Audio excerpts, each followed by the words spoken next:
Welcome to the show. My name is Charlton with Big C. This is Charlton and Big C Sports coming to you worldwide on the Big C Sports Network, the number one network in the United States of America. And Big C Sports has been voted the number one sports show in the universe, according to Big C and them good old boys down south. I want to say bienvenidos to all of our listeners in Latin America, also across the pond, and London, England, as well as Paris, France, and of course you good old boys in Africa. I want to say thank you to the Big C tribe following Big C Sports. In fact, they were doing it 5,000 years ago, Big C. We might be plagiarizing the good old boys from Africa, but you know we love you in Canada. But Big C, there's still no one we love more than you good old boys down south, in the land of the free, in the home of the brave. Big C, how's it going for you good old boys today?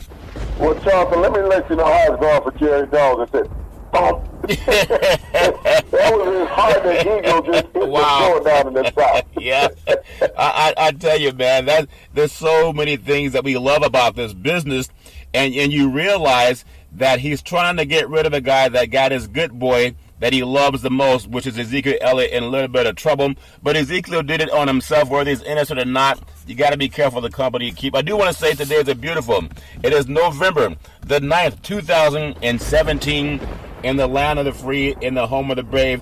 Big C, just give me your thoughts. You're down south. You know the Cowboys are big all over the country, but really in that southeastern part of the country, they still love the Cowboys no matter what city they're in. Your thoughts on what's going on with Elliott's case?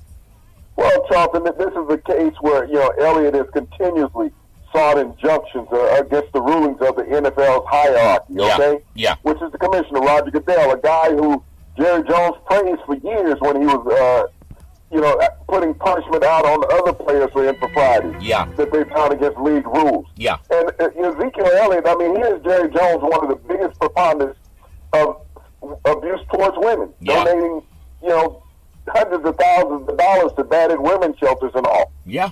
But one of his players get in trouble for this, and all of a sudden he doesn't like the rule that he stood behind and helped the commissioner fashion. Yeah. Okay? This is a scenario where there was a lot of alleged scenarios against Ezekiel Elliott. Yeah. But this stupid fool also went out on video in a parade. Yeah. And did something improper to a female on a parade route. Yeah. So, regardless of what he's done behind closed doors, we've seen what he's done on video. Yeah. And so if you're that brazen to do it on video out in public, who knows what you do behind closed doors? That's but very I think today, Charlton, he finally exhausted all of his actions that he could take, because right now he has no chance to overturn at least 4 games of his suspension. Okay? Wow. So he's not going to be able to play in the next 4 games that the Cowboys are slated to play in, so they're going to have to find other sources to run the football. Yeah. So Jerry Jones, regardless of Ezekiel Elliott, the rest of the owners, Charlton, are going to go ahead and extend Commissioner Goodell's contract for the next 5 years. You got to look at a guy who has put billions of dollars in the pockets combined of all the NFL owners. Okay? Yeah, that's true. This is like the fairy tale, the goose that laid the golden egg. That's the one you don't want to put on that Christmas dinner list, okay? Hold on. Hold on. Breaking news. Are you saying you good old boys down south, you found the goose that lays the golden egg, Big C? Yeah, his name was Roger. Okay. Okay, so this scenario with Jerry Jones, with all the threats and all, you got to look for where they keep going in court. I think it's somewhere in the state of New York. Yep. Where they have the league office and Goodell lives. That's what I understand. Jerry Jones and McNair, they're big down in Texas, okay? Yeah. But they're even bigger cities in the state of New York. That's a very good point. And a few more powerful people.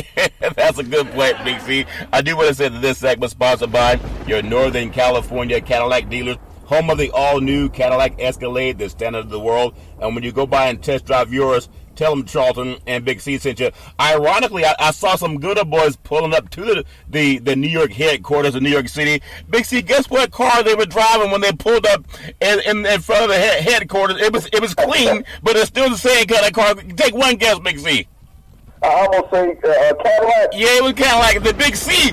Cadillac starts with a C, doesn't it? The Big C Escalade. Hey, the Big C Escalade, Cadillac. How about take that new name for your new model? So when it comes down to this, there's a serious issue tonight. I'd be remiss if I didn't say this. We talked about it earlier in the week.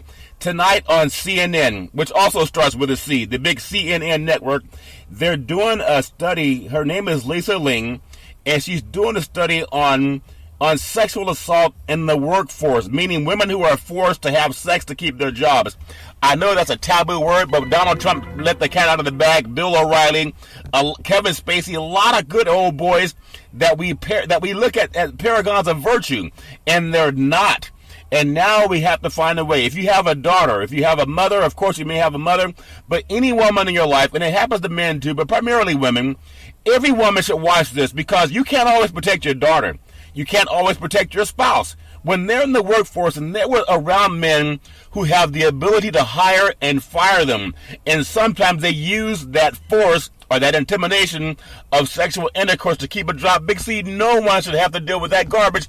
How important is it that women understand their rights, Big C? Your thoughts? Well, Charlton, I think that women now are becoming unafraid because of last year's presidential campaign, and we've seen a whole plethora of women coming out continuously, Charlton, bringing out these alleged allegations. Yep. And it can't all be alleged, Charlton, because there are too many women that are continuously coming out. I think now that they're finding strength in numbers is what's occurring, Charlton, is that they said we can't be afraid anymore. We cannot allow this type of atmosphere to continue in the workplace. Yeah.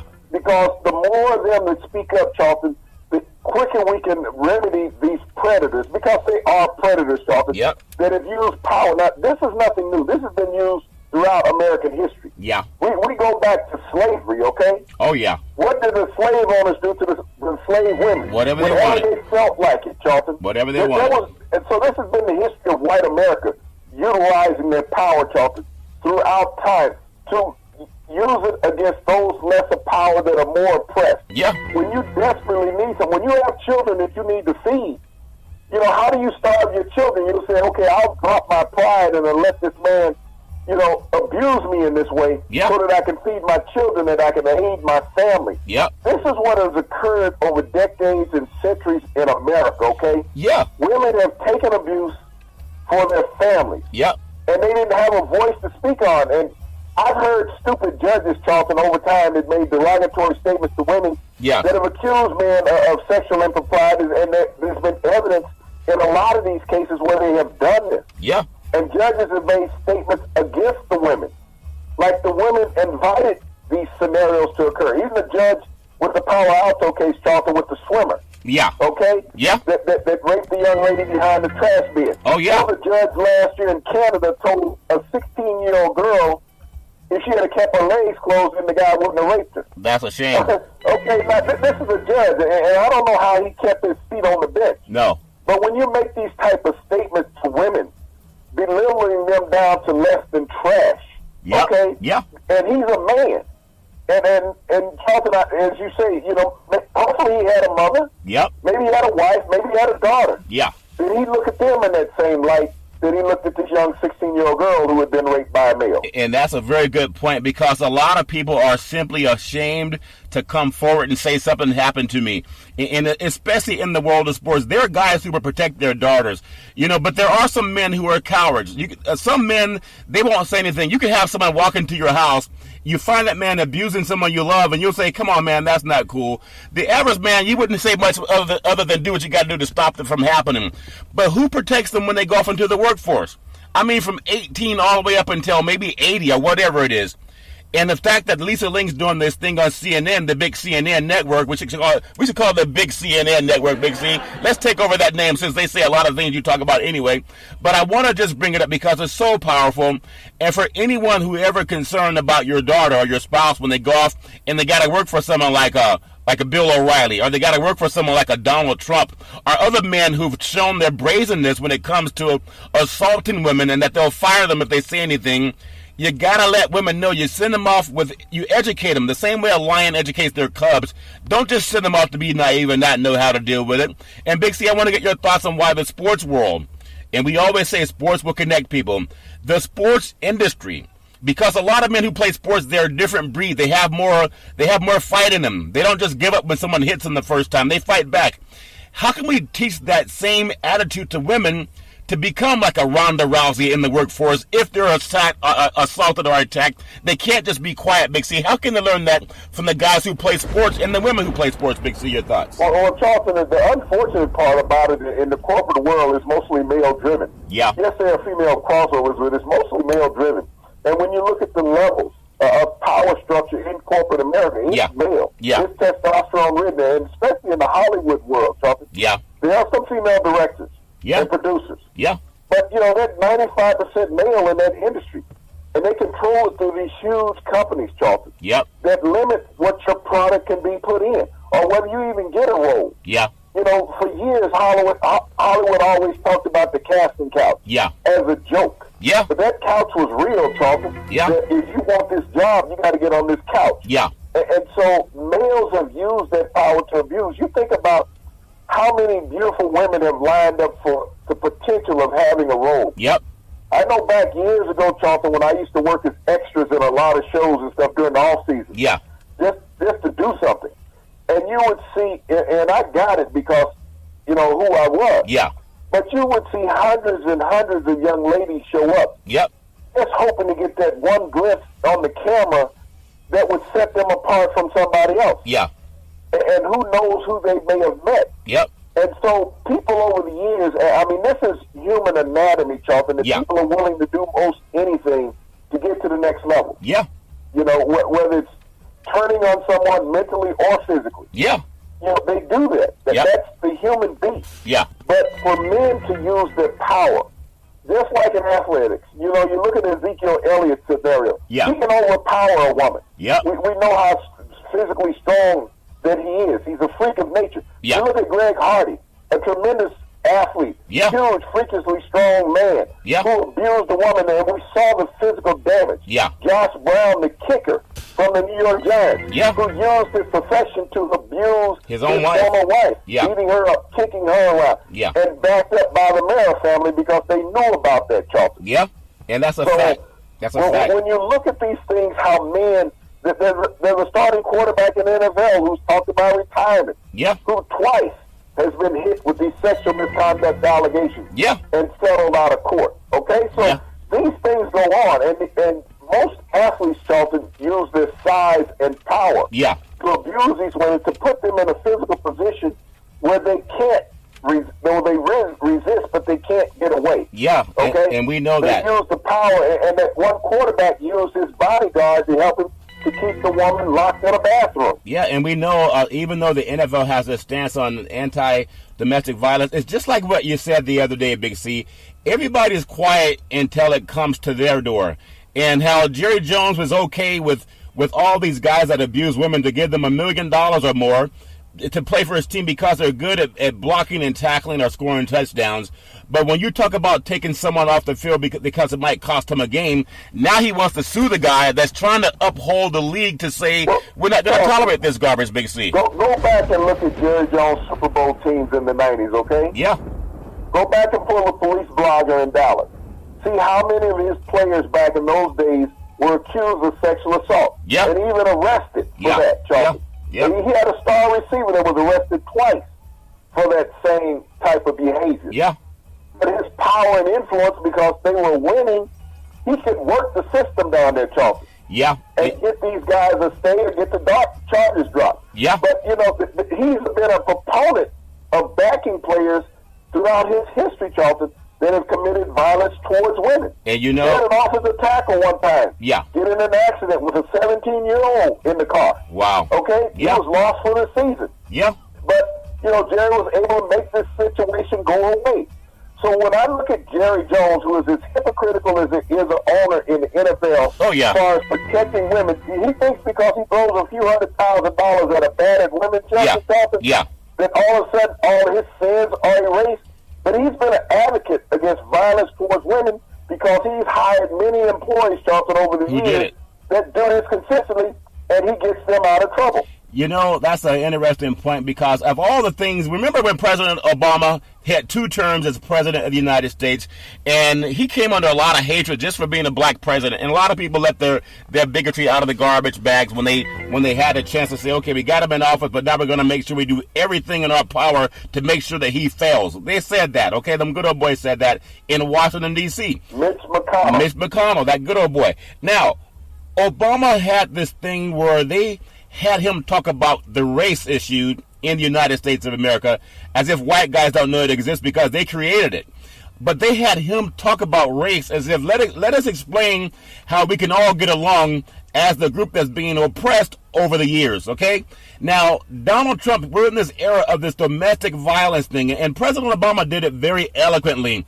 He brought it to the forefront to help people realize, number one, that all of us are from the same source, and number 2, that if you understand science, that all life came from the African continent, which is a dark continent. You know, Gregor Mendel, paleontologist, and Dr. Leakey, scientists, they understood that all life began in Africa, came out from the black people, period. You can Google that. Now, the same thing that President Obama was forced to do, maybe he wanted to do it because he's good at doing it, why won't Donald Trump, our president today, why won't he talk about what women are going through with sexual assault? And Lisa Ling on Big C in sports, or Big CNN, has to come out and talk about it first. They will never have the support of the president of the United States to defend some of the very same women that voted for him. Now, we know what he said about grabbing women by the vagina, so wouldn't he be the perfect guy to say I was wrong, Big C? Because that tells other men that you can atone for your sins. Would that make any sense to your thoughts? Charlton, you're talking about a man who's talking about he will date his daughter, okay? Yeah, that's true. He's sick automatically. Yeah. I don't know of any man that I've ever dealt with talking about he would date his daughter, okay? If you have, call CNN if you have. Yeah. Huh? If you're out there, men that would date your own daughter, call CNN or Fox News and explain why you would do that, because that's what POTUS said. Just like said in grabbing women by the crotch, it's not always locker room talk, Big C. You have to keep going, Big C. Well, you know, that's the sickness of him, Charlton. And you think about all the things that he said, you know, what appalled me the most being a former athlete when he said this is locker room talk, the things that he has said about women in a derogatory state. Yeah. It's not, Charlton. We're too busy learning our craft and worrying about our profession. And keeping your to job. bring women into the locker room. We don't have time for that. Whatever your social issues are, Charlton, you don't bring them to work with you. Yeah. Because if you do, you're going to get cut. All right? Because if you're not sitting there concentrating on the playbook, I don't know if the layman person on the street, Charlton, has seen a professional playbook in football. Okay? Yeah. Whether it's offense or defense. If you ever had a notebook binder in college, yeah, okay, that's a professional playbook. When you look at it, and you're looking at 100 different schemes offensively or defensively, yeah, okay, and you're playing those against every scenario that you can think about. These are the ones that you have to remember. Yeah. And you think about a professional quarterback, Charlton, when he walks to the line of scrimmage, and he has to have 5 plays in his mind going to the line of scrimmage. Yeah. He has to have 5. The center has to have 5 different calls to collaborate with that, Charlton. Yep. The rest of the linemen got to recognize these 5 different plays that he's talking about, as well as the receivers and running backs. Yeah. And while these guys on offense are making these audible calls, Charlton, you got a middle linebacker and a free safety making these same adjustments on defense. Yes. So when you talk about the intelligence of an athlete and the time they have to spend to hone their craft, not just physically, the mental aspect of professional athletics, Charlton, far outweigh the physical. Because everybody who comes to training camp is in tremendous shape. Yeah. It's about the mind preparation and how quick you can process things. So when the president says this is locker room talk, that explained to America how stupid he was. Yeah. Because he doesn't know what a locker room looks like, feels like, or smells like. Yeah, I think he never strapped them up. Maybe he played some touch football, but I think he never really had a good time playing at the only touch he played, Charlton, was with women. Yeah, okay? and assaulted women. I don't care. He may have done it with some guys, who knows, but we know he's a bit of well, we understand he has touchy fingers, Big C. So again, we talk about sports, we talk about everything, but really, women play sports too. Okay, and I want people to understand sports will galvanize our society, but it doesn't mean you got to always take the easy road. Sometimes you got to take the bumpy road to realize some things have to change. And we're at a seminal moment in our lifetimes where we can change this garbage that happens. It doesn't have to happen. And I would hope that POTUS would come and acquiesce to say, you know what, I'm sorry for what I did, I was wrong, and maybe even do a little time in the pen since he's big and locking people up. But for the other men who want to protect women, look at that program on CNN on Lisa Ling and sexual assault in the workforce. I think it's very powerful. Big C, I do want to touch a little bit more on some things in the world of sports. But first, I do want to say that sports is a billion-dollar industry, and boys and girls sports is the foundation to this billion-dollar industry. For every sporting event, we need athletic and event insurance. We work with Ben and Mark. They've been around half a century, and they work with Big C Sports. They cover pro teams, your collegiate teams, your high school teams, even your mom and pop soccer leagues. And when you reach out to them, let them know that Big C sent you. Now, there's something that happened with the great Rick Pitino. Obviously, we know he lost his job. There's some issues going on all over college sports. And again, this is not new. You talked about meeting some guy at the meat store and going in there roasting some duck or whatever, and he gives you a paper bag, and you think you're going to pay him for the duck, but he's giving you a paper bag full of money so you can get for that good old boy that's coaching you guys. So how does Rick Pitino become the fall guy when there's so many other people who do the same thing? Big C, your thoughts? Well, Charlton, he's actually not the fall guy. It just came out. Rick Pitino has always been in this indictment, Charlton. They came out today that he was coach number 2. So think about it. There's a guy up higher than Coach Pitino. Oh, really? In this FBI investigation. Wow. He's only the second guy in this investigation. But Rick Pitino is on tape, Charlton, facilitating the payments to these players. So he had carnal knowledge of what was going on. Oh, really? And, you know, they all deny. What's that old about? Deny. Yeah. Even if they catch you, yeah. deny it. Yeah. Believe me or your lying eyes or ears. Ron Reagan said, I don't remember. He's been saying this the whole time. Yeah. But the FBI has this. I mean, Charlton, they don't launch investigations like this on a whim. And when you think about it, it's been going on some 3 years. Yeah. That they've been investigating this. You know, Bruce Pearl is going to get the hammer at Auburn. Yeah. Because he's part of that. And your buddy Calipari, I know his butt's a little tight. Calipari is? No, not one and done. Not that Calipari. So, you know, he's got to be looking over his shoulders also there in Kentucky. Wow. But, you know, Charlton, this is an investigation that can go 20, 30, 40, 50 coaches deep if the FBI ever wanted to go that deep. They could wipe the slate of college basketball. They could eliminate any coach who's been in the program more than 5 years. Wow. That's how extensive this is. So when you want to think that there's goody two-shoe guys out there, and you know, they've never done anything wrong, you got to ask yourself, who goes to Manhattan, Kansas? Yeah. Okay? Who goes to any university in Kansas and you're a top 10 athlete in America? Well, these are the things you look at. Even in the Nebraska football program, why do you leave California and go to Nebraska? Because Tom Osborne's a funny guy. Because Tom Osborne, they said Tom Osborne was a great recruiter. Wasn't Tom Osborne for the Carver Huskers a great recruiter, Big C? That's why so many people went. Yeah, but, you know, you look at some of the criminals that he turned out. Yeah. But you look all over the country, Charlton, and you continuously have to ask yourself, why do you leave a major metropolitan city to go to a city where the college is the biggest city in the state? Yeah. Or one of the top 3 cities. Wait, hold on. Let me understand if I understand you correctly. You're saying that why would a person leave Southern California, where it's always about 75 degrees in the wintertime, and the beaches and the sun and the hills and the movie stars, to go stand in cold and weather when it's like 20 degrees on kickoff? Is that what you're trying to say?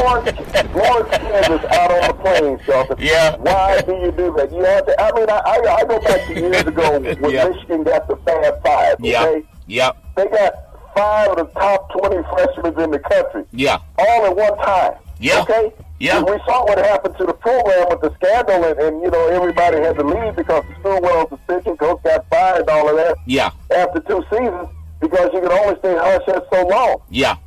You know, but these things have been going on forever. So don't think that what's going on with Pitino right now is new. No. This is an old baby in college basketball. Yeah. No kid leaves a metropolitan area to go to some place where the program has nothing.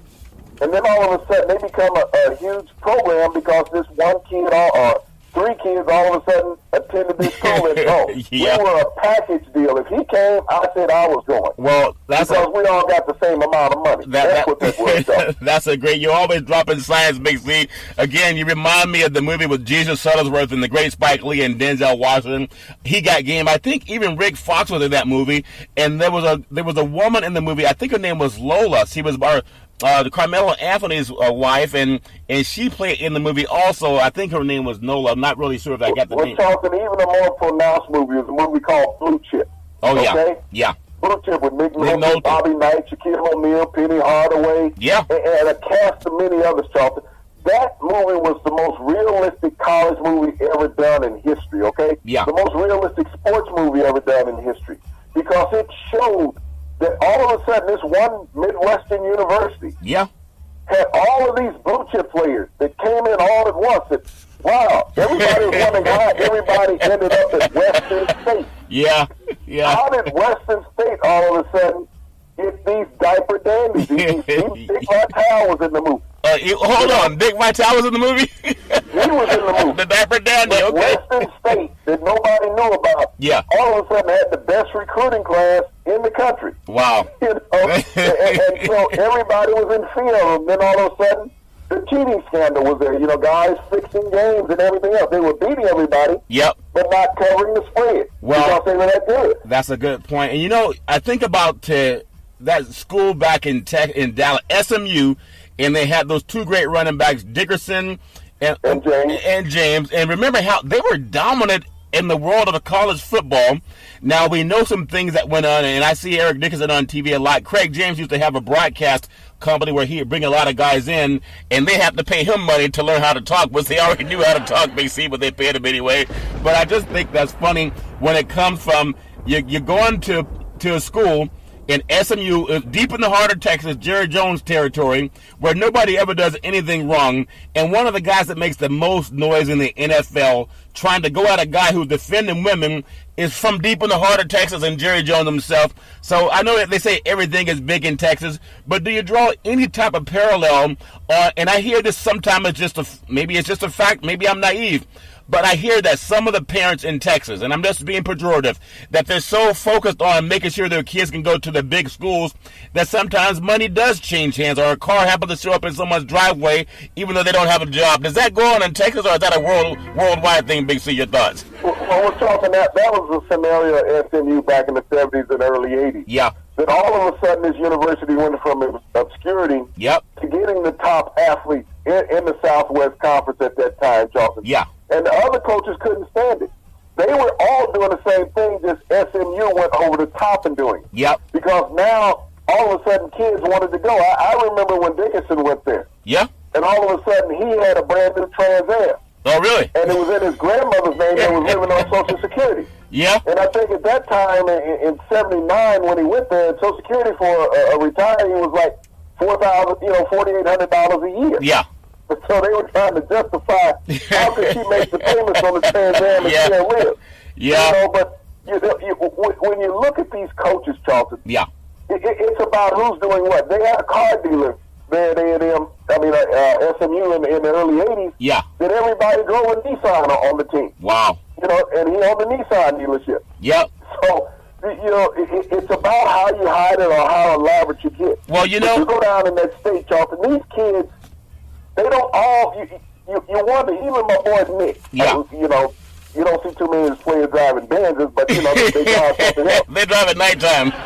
You know, you find the way, you have to tell me, how do you get the top running back to come to a team where you already got 4 top 10 running backs on the team that were in the previous 2 classes around the country? Yeah. How do you convince him to come in and say, you got to beat these guys out? Instead of sitting there waiting and hungry. Yeah. You know, you come on down and sit on the bench for 2 years for me, 3 years. Yeah. You know, where you can go someplace else and start. You know, we're going to take care of you. Yeah. I mean, that's always the analogy of a college football coach, college basketball coach. We're going to take care of you. Hey, and they do. Yeah. I heard a funny story, and I don't know if it's true or not, but one good old boy told me that the way some of those schools are starting to recruit now, there's a famous coach down there, the SEC, and he has this big lake on his property. I think it's the same lake where some NFL receiver lost his diamond earring that's worth $150,000 and they're giving out a $5,000 reward. Is that going to sway some recruits to come down and take a swim in that lake to see if they can get the reward? Big C, your thoughts? Well, you know what? They may get more want that $5,000 Charlton if they find that particular hearing. Yeah. You know, and we talked about the goose earlier that laid the golden egg. Yeah. Now they're laying the diamond. Oh, my funny. That's funny. So, but anyway, all's fair in love and war. We do hope that everything works out. I do think it's still hypocritical for the NCAA to spend so much money going after guys who are crooked when they know they're crooked themselves because they get this free labor from athletes. And it's a shame, and this is a point no one brings up either. Since the integration of athletes, a lot of these schools have added on and doubled the size of their stadium. They've also added on the size of their athletic budget. They've also decided to travel across the world, like going over to China to play a basketball game. There are a lot of basketball courts in the United States, last I looked, Big C. But if you get $1 billion industry in the college sports, and they know they get the money from football's $1 billion, basketball's $1 billion. I don't think baseball's there yet in track and field. But if an athlete takes even $20,000 and some kind of hush how they want to shut down the scholarship for that athlete. They want to put the school on probation, but they're making $1 billion on free labor. Big C, how do we put an end to that? Because that's the most egregious thing, in my opinion. Your thoughts? Well, Charlton, I wonder if anybody ever bring under scrutiny the salary of the NCAA director. Wow. The president of the NCAA and his staff. He won't do it. Does anybody bring that under scrutiny? Because I wonder how much work do they actually have to do? Because you're going to tell me that the president of the NCAA is out there doing physical work. Now, he's not running wind sprints with the team? You say he's not running wind sprints? only sweat he broke was over lunch, okay? Walking to the bank. Yeah. That was it. He sweat like Russ Limbaugh, yep. They're getting free money. Yeah. As they say, for governing young slaves. Yeah. That's what they get because they have to do nothing. And then they're going to say, don't pay those kids, but I need a pay increase for what I'm doing and for my travel. Yeah. And what is he negotiating? Is he negotiating TV contracts? Yeah. Because the networks are going to pay whatever you tell them to pay to cover the product because they need content. Yep. That's true. So how does everybody's salary increase? Whether it's a head coach, assistant coach, an athletic director, the people in the NCAA head office, Charlton. Yep. How do all these people over the decades continually get pay increases, and the only thing that an athlete gets is a pair of sneakers and a sweatsuit? But if you give him a gift certificate to a hamburger or a pizza place, he goes on suspension, Charlton. Well, basically, I still got some sweatsuits from back in the day, even when I played ball, but I do understand that a lot of things go on in that world. I do want to touch on just a couple of things with some NFL, because right now we have a game tonight, and the Seattle Seahawks, which I have no idea how they lost that game to Washington, not with their defense at home, in front of the 12th man, with all that fish that them good old boys eat up north. You would think their brains would understand how to cover Kirk Cousins when he got to drive the whole field, but even a dog has a bad day sometimes. But they're on the desert now. And they're at Arizona. Now, Arizona, I think they're spent. Larry Fitzgerald's still a Hall of Fame receiver, but he's not what he was. He's dropped a lot of passes this year. I know Adrian Peterson he's a workhorse for that team, but he took 37 carries last week at San Francisco. Okay, maybe the defense is not as tough, but they're still NFL players. I don't think he get 37 runs tonight, Big C, but he might need to even stay close to the Seahawks in the desert, under the dome with great temperature. Just give me your thoughts on the feel for this game. Seattle's disappointing, and Arizona's banged up. Big C, your thoughts?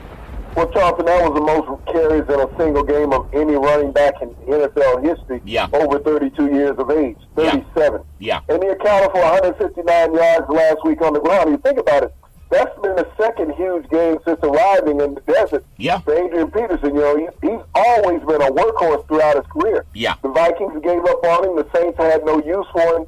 And he found rejuvenation out in the desert. I think he found that fountain of youth. Yep, all that golden egg you guys talk about. Well, that's where all the retirees go, is to Arizona. Yeah. So he found the right place to go to. Because he's one touchdown away tonight from reaching that 100 touchdown plateau of running backs who've eclipsed the 1,200 yards, 1,000 yards mark in their career. Yeah, he'll get it. So it's been a great run for Adrian Peterson. Yeah. I don't know if he can get that 100 yards tonight against Seattle. Yeah. But he's their best offensive weapon. When you think about who they're playing at quarterback, Charlton, yeah. and Adrian Peterson, you got to give the ball to him, and hopefully, you don't have to throw that many passes. You talked about the receiving core. Yeah. The quarterbacks have been lackluster all year. Yeah. Drew Stanton and Carson Palmer in Arizona. Yeah. So they're going to rely heavily on Adrian Peterson. Washington came back and snuck up on Seattle last night, so they may be a little split and come out and play with a little bad intent tonight, Charlton. Yeah, and so with Pete Carroll, obviously that's back where they needed a yard to win the second Super Bowl when they were playing up against the New England Patriots, and Beast Mode was averaging about 4.5 yards a carry in that game. So they're going right back to the scene. And I want to bring up a thought on Adrian Peterson. You know what it's like when athletes get above 30. It's a little bit more difficult on your body to recover. Well, what do you mean I know what it's like? Well, from what I understand. I ain't been past 22, I don't know when. Okay, that moonshine is a good memory. I guess it refreshes your memory too. But, I think about something. In the 2004 National Championship game, it was a great USC Trojans, and they were playing in the Orange Bowl against the Oklahoma Sooners. And I'll never forget, at running back was the All-American Reggie Bush for the USC Trojans and the All-American Adrian Peterson for the Oklahoma Sooners. And USC won that game 55-19. Now, Reggie Bush was more elusive, really didn't take a lot of hits. Adrian Peterson was somewhat elusive, but he would give you the shoulder and also run you over.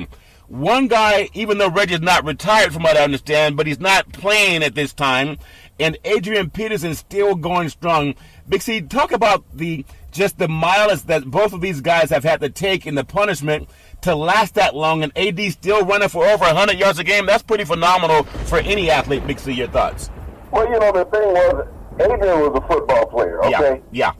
Bush was an athlete. That's the difference. Yeah. And so he showed his athletic ability.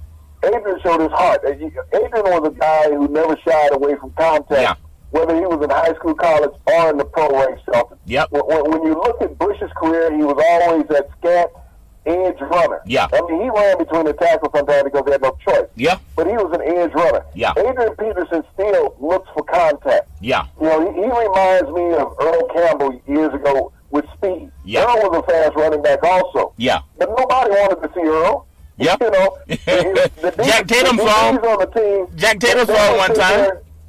The DBs would sit there and use profanity against the linemen and linebackers when Earl got into the secondary. Yeah. You thought that Earl, they were on Earl's team. Yeah, that's true. Nobody wanted to see him. Wasn't it Earl? Peter's been that same way. Same kind of running back. Wasn't it Earl Campbell, Big C? It was Earl Campbell and Jack Tatum down in the Astrodome in Houston where they collided at the goal line, and both guys went backwards. And again, both gentlemen had a lot of issues with their being healthy throughout the years. Earl Campbell's still dealing with a lot of that too. But do you see that being something that, why has Adrian Peterson lasted so long with so many pundits saying that he's washed up, he can't average more than 1 or 2 yards a carry, but he's just like any other running back. If you have the blocking, doesn't it make sense if you have a good blocking line, you're going to get more yards than a team that doesn't focus on running the ball? Big C, your thoughts? Charlton, how many great running backs we've seen come out of college football in the past 5 years and haven't made any impact in the NFL? Yeah. First and second round draft picks that you don't even know they're still on some teams' rosters, Charlton. Yeah. It's very few running backs that can come into this league and make an impact. Yeah. And when they do, they have longevity. Yep. You think about how many running backs that have been drafted since Adrian Peterson was drafted by the Vikings over a decade ago, Charlton. Yeah. And you think about it. No one has eclipsed his numbers since he's been hurt with the Vikings. When he got hurt a couple years ago, they had to have that, tendon transplant in his knee. Yeah. They hadn't found a running back that could eclipse any of his numbers. Matter of fact, he came back even stronger. Yeah. The year afterwards, Charlton. Yeah. And since he's been gone, even though Dalvin Cook had gotten off to a hot start, Yeah. they still haven't found anybody that's numbers are ahead of Adrian Peterson this season, Charlton. Yeah. Since he's moved on to two different teams. Yeah. So to find running backs there, rare commodity. Everybody talks about quarterbacks. Yeah.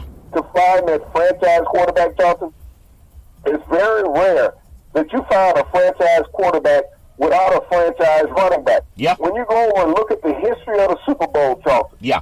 okay, there's been some quarterbacks that have gotten MVPs. But you look at the running backs. When you look at Tom Brady's first 3 Super Bowls that he won, Yeah. Charlton, Yeah. his best asset was his running back. Yeah. He had a guy who was always a 1,000-yard rusher, going back to Adrian Smith. Yep. You had Corey Dillon. These guys were leading rushers. that came in to take the load off of Tom Brady's back. Yeah. And throughout the history of the Super Bowl, Charlton, when the Steelers won 4, Franco Harris was always the workhorse. He's amazing in those games. Yeah. The Cowboys, Emmitt Smith carried the load. You think about the marvelous performance Marcus Allen had, John Riggins. Yeah. Great running backs over time, Charlton, have set the stage in the Super Bowl. You talked about Marshawn Lynch. Yeah. Should have gotten a handoff. Yep. The running backs, I mean, even in the Denver Broncos' last Super Bowl that they won. Yeah. What did Anderson do to set the stage for Peyton Manning to have an easy game? He ran the ball. So don't think about the quarterbacks being franchise players, even though the African-American running back is replaceable because you'll find another African-American running back. Yeah. It's just like Eli Manning. What have you done lately for me? Okay, Yep. not if you what have you done for me lately? What have you done lately for me? Well, yeah. That's the question you got to ask Eli. Yeah. But if he was a black quarterback, he'd be on the pine. You're going to tell me right now Eli Manning is playing better than what Colin Kaepernick could play if he was in the NFL? No. If you look at the numbers this year with Eli Manning over the first 8 games, have they played 8 or 9 games, Charlton? Yeah.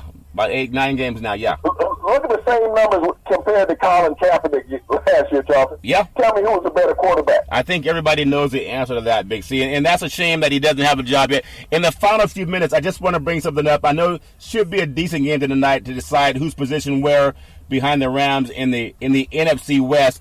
But I want to touch on Philadelphia before we close out because they're rolling right now. They're 8-1 on the season. I want to go back to 1967. We talk about the perfect team was the 72 Dolphins. Back in 1967, the Raiders were 13-1. They had their first loss at the Jets, 27-14. 1976, the Raiders were also 13-1. They had their first loss, 48-17 at New England. If you look at 84, where the 49ers finished 15-1, they had their first loss at the Steelers 2017. In 85, it was the Chicago Bears went 15-1. Their first loss was at Miami 38-24. I look at 1998, the Vikings were 15-1. Their first loss was at Tampa 27-24. I also look at the Pittsburgh Steelers 15-1 in 2004. Their first loss on the road at the Ravens 13-3. Two more teams, Green Bay 15-1 in 2011. Their first loss on the road at the Chiefs 19-14. And in 2015, the Carolina Panthers 15-1. Their first loss at the Falcons 20-13. Stupid question, I know, but the Philadelphia Eagles, they have one loss on the season. They have a bye week coming up. Can they get fresh enough to beat Dallas on the road, beat Chicago at home, Seattle on the road, the Rams on the road, New York Giants on the road, Oakland at home on a Monday night, and then Dallas to close out the season? Do they have a chance to match those teams that also went 15-1? Big C, your thoughts? Well, Charlton, what you really have to look at with the Eagles right now, does anyone that they're playing have an offense that will keep up with the Eagles? Yeah. The Rams Eagles have been playing tremendous defense. Yeah. But their offense has been their juggernaut. Yeah. They have just been outscoring players. But they hung 51 last week on a Denver defense. Yeah. And everyone had praised Denver on how good their defense has been over the past couple of years. Yeah. But the Denver defense looked like they didn't even show up. Yeah. Last weekend. And so you think about the weapons that the Eagles have now, especially adding a guy. Yeah. They had lost Darren Sproles, and people were going to wonder what they were going to do about speed in the backfield. Yeah. They had LeGarrette Blount, who led the NFL in rushing touchdowns last year with 18. They Yep. brought him in. Yep. Now you have a guy who had 200 rushing yard games last season, Charlton, along with Alshon Jeffrey and Steve Smith at receivers. Yep. So this team has really been upgraded, Charlton, across the offensive landscape. Yeah. Their defense has been playing outstanding football this year, Charlton. They played the same teams that everybody else has, but they have found a way to stop them. Yeah. So the thing is that you have to play offensive football with the Philadelphia Eagles, Charlton. Yeah. And I don't see anybody that's coming up on their schedule that can do that. There's one team, and that's the Rams. I'm looking forward to that game. Those two good games, two good offensive teams should be a great game whenever those two teams do hook up. Big C, back in the day, there was a man by the name of Drew Bondini Brown. He was Muhammad Ali's right-hand man. He would always tell Ali, with all you got to use, how can you lose? Rumble, young men, rumble. Big C, what are you looking forward to in the sports universe? Well, Charlton, that was a saying back in the day, okay, Yeah. in the 90s in college football. Yeah. Catholics versus convicts. Oh, yeah. That's what I'm looking forward to this week in college football. We got the University of Notre Dame and the University of Miami, renewing a rivalry that meant something back in the 90s. And right now, Charlton, both teams' playoff future hinge on this weekend's game. That's a very good point, Big C. You can also find out what happens in that game every Monday through Friday, and you follow Big C Sports on the Big C Sports Network, the #1 network in the United States of America, and Big C Sports has been voted the #1 sports show in the universe, according to Big C and them good old boys down south. We always want to tell you, that's never an excuse for domestic violence. If you know any woman going through that garbage, please call 911 and watch the big CNN report tonight with Lisa Ling talking about sexual abuse in the workforce. You guys, we can put a stop to this, and I want to always tell you that every program that you listen to on Big C Sports, we thank you, we appreciate you, and we hope that you have a super fantastic day.